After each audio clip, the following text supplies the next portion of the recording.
mida looduslikum on ökosüsteem, seda rohkem teenuseid ta pakub.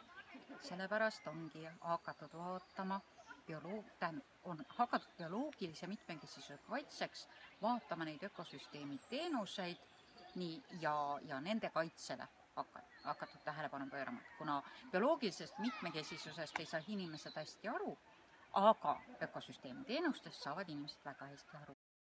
Kuna Euroopas on tegelikult ökosüsteemi teenused juba peaaegu ära hävitatud seoses tootmisega, et siis kust mujalt kui teistest riikidest, nendest riikidest, kus on vähem seadusi keskkonnakaitseks, nendest riikidest on hakatud siis neid ökosüsteemi teenuseid tarbima intensiivselt.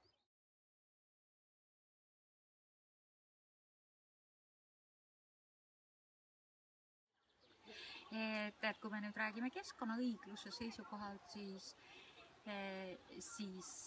Euroopas saavad inimesed kaasa rääkida.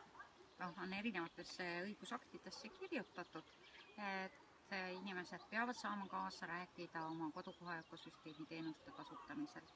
Et sama asja peaks nüüd nendes lõunariikides.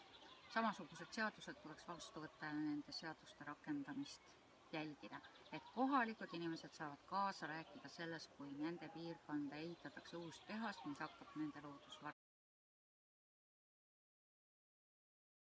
Ökosüsteemi teenustest. Siis kaubad ja teenused, mida ökosüsteem pakub inimestele. Need ei ole veel õigusaktides kirjas, aga näiteks Eestis juba esimeses õigusaktis keskkonnamõju hindamise ja auditeerimise seadusest on juba olemas ka sõna ökosüsteemi.